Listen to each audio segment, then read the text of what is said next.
Doubt నాకు అర్థమైతలేదు. ఎక్కడో జపాన్ లో ఫారెన్ లో చూసి ఈడ హైదరాబాద్ లో చేద్దామని వచ్చి ఈడ ఏముందని అంతా మిడిల్ క్లాస్ వాళ్ళే మూసి పక్కన అంతా మిడిల్ క్లాస్ వాళ్ళే. ఈడ ఎవరు ఉన్నోళ్ళు ఉన్నారా?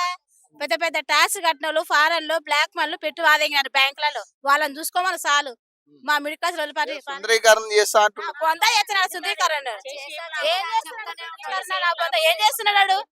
మా ఇల్లు పగలగొట్టా, మా ఇల్లు పగలగొట్టి చేస్తున్నాడా? ఫ్లాట్ కు 50 లక్షలు ఇవ్వనండి. మొగోడైతే రేవంత్ రెడ్డి ఫ్లాట్ కి 50 లక్షలు ఇచ్చి మొగోడైతే అమ్మకాయ పుట్టిన కొడుకైతే ఫ్లాట్ కి 50 లక్షలు ఇచ్చి అప్పుడు ఇప్పుడు అంత నేను కాల్ చేపిస్తా. మా బ్లాక్ లో 5 బ్లాక్ నేను కాల్ చేపిస్తా, నేను చేయిస్తా. అంతే మరి నేను అదే చెప్తాను. ఫస్ట్ నువ్వు 50 లక్షలు పెట్టు ఫ్లాట్ కూడా, ఒక ఫ్లాట్ కి పెట్టు 50 లక్షలు నేను కాల్ చేపిస్తా. మీరు రావద్దాకు, నేను చేయిస్తా. అందరికి నేను చేయిస్తా. అప్పుడు కూడా పట్టుకో నువ్వు ఫ్లాట్ ఫస్ట్ లైన్. ఇప్పుడు మనం కరోనా టైంలో బియ్యం వచ్చారు లైన్ గా అట్ట నిలబడుకుంటాము. ఫ్లాట్ కి ఓనర్ యజమాని ఎవరో వాళ్ళు వస్తారు. ఫ్లాట్ కి 50 లక్షలు ఇవ్వమను, మొత్తం నేను ఖాళీ గవర్నమెంట్ చేసిన రిజిస్ట్రేషన్లే వాంతకు మేము సొంతంగా చేసుకోవాలి. గవర్నమెంట్ చేసిన ఇవి గవర్నమెంట్ పైసలు పెట్టి కొనుక్కున్నాము, డబ్బులు పెట్టి కొనుక్కున్నాం అందరం. ఇప్పటికీ ట్యాక్స్ కడతానే ఉన్నాం. అధికారులు కనీసం ఒక బికారాలను చేసేస్తున్నాడు ఆయన. కోటీశ్వరాలను చేయట్లేదు, మొత్తం బికారాలను చేసేస్తున్నాడు. గెలిపించింది ఇక్కడ కాదు, ఆయన గెలిపించింది ఇక్కడ. వాళ్ళ నాగం చేస్తుండు హైదరాబాద్ మొత్తం ఆగం చేస్తుండు వాడైతే. నిజంగా ఇలాంటి వాళ్ళు కూలగొట్టి ఏం చేద్దామని అనుకుంటుండ అర్థమైతలేదు మాకు. అసలు ఫామ్ హౌస్లు ఉన్నాయి కదా పెద్ద పెద్ద వాళ్ళు, మినిస్టర్లు లేదా అదేంటంటే ఎన్టీఆర్ గాది అల్లుపి అదే ఉండే కదా పార్కులు. ఫస్ట్ అది కబ్జాలు కదా, అవి కబ్జాలు కదా. ఫస్ట్ ఐదు ఇవ్వను ఫస్ట్ ముందు పెద్దోళ్ళు కొట్టాలా. మరి ఐదు ఇవ్వను ఫస్ట్. అది తీసినాక ఇక్కడికి రమ్మని రేవంత్ రెడ్డికి పెద్దోన్ని కొట్టడానికి చేత కాదు, రేవంత్ రెడ్డి కొట్టడానికి చేత దొంగ బాడుకో. మేము ఇక్కడ ఒక ఫ్యామిలీ లాగా ఉండిపోయాము. మనం లోన్ తీసుకున్నామండి 20 లక్షలు. ఎవడు ఇవ్వాలి? వాడు ఇల్లు వాయా బ్యాంక్ కూడా టార్చర్ పెట్టా. మేము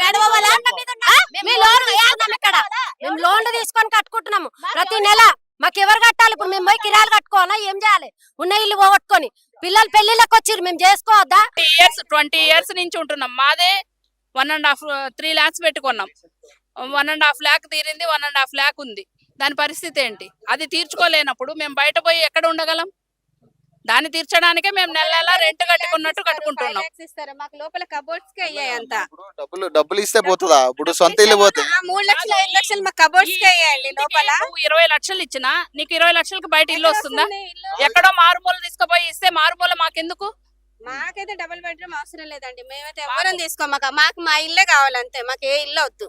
ఇప్పుడు ఫైనల్ గా ఏం చెప్తారు? అధికారులు వచ్చిర్రు అనుకో, ఫర్ సపోజ్ ఈ శనివారం ఆదివారం అంటారు వాళ్ళు, మరి ఏంటి పరిస్థితి? వాళ్ళు వస్తే అక్రమంగా కట్టలేదు కదండి. అక్రమంగా కట్టామా? ఏమైనా కబ్జా చేసామా? ఎవరు బిల్డర్ వాళ్ళ ఇల్లు అడగమనండి. ఇక్కడ ఎవరిది ఫ్లాట్ ఉందో వాళ్ళ ఇల్లు కనుక్కోమండి. మాకు ఈ ఇల్లు వరకు మాకు సంబంధం. మేమైతే ఎక్కడికి వెళ్ళలేము, వెళ్లే పరిస్థితి కూడా లేదు.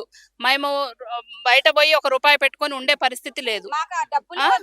మేము ఆ డబ్బులు వాళ్ళు ఇచ్చిన డబ్బు మాకు సరిపోదు బయట కొనుక్కోవాలంటే. వాళ్ళు ఇల్లు ఇచ్చిన ఇల్లు ఈ ఇంటికంటే చిన్నదే ఇస్తారు, మేము ఉండలేము. కాబట్టి మేము ఇక్కడి నుంచి ఖాళీ చేసే ప్రసక్తే లేదు. ఒక మాట చెప్తాను, ఇల్లు ఉంటారు, ఇల్లు లేని వాళ్ళకి ఇవ్వండి ఇల్లు. వాళ్ళు ఇల్లు లేని వాళ్ళు హ్యాపీగా తీసుకుంటారు. మా ఇల్లు తీసుకున్న డబుల్ బెడ్రూమ్ ఇస్తే మేము ఎందుకు వెళ్తాము? అక్రమంగా ఆక్రమించుకొని కట్టుకున్న ఇల్లు కాదు, మేము కొనుక్కున్నాం. కష్టపడి రూపాయికి రూపాయి కూడబెట్టుకొని కట్టుకున్నాం. అట్లాంటిది మేము ఎందుకు ఖాళీ చేయాలి? మీరు బుల్డేజర్ తీసుకొచ్చి ఏదో ఖాళీ చేపిస్తామంటే మేము లోపలే ఉంటాము అంత ఫ్యామిలీతో. మీరు వచ్చి ఖాళీ చేయించుకోండి. మాతో పాటు బుల్డేజర్ మాతో పాటు తీసుకెళ్ళిపోమని చెప్పండి. మేము ఒక్కళ్ళే కాదండి, మొత్తం 250 మంది ఫ్లాట్స్ వాడు రెడీగా ఉన్నామండి. ఇప్పుడు ఇంతమంది ఘోష మరి వాళ్ళకి అర్థం కావట్లేదు. మరి ఆయన చేస్తున్నది ఏంటండి, మనకు చెప్పి అంత దొంగగా ఆయన అంత అబద్ధం ఆడేసి నేను 5 గ్యారెంటీలు ఇస్తానని చెప్పి దాని మీద దృష్టి పెట్టకుండా హఠాత్తుగా వచ్చి మీ బిల్డింగ్లు కూలుస్తానంటే దీనికి అర్థం ఏంటి మనకు అర్థం కావట్లేదు.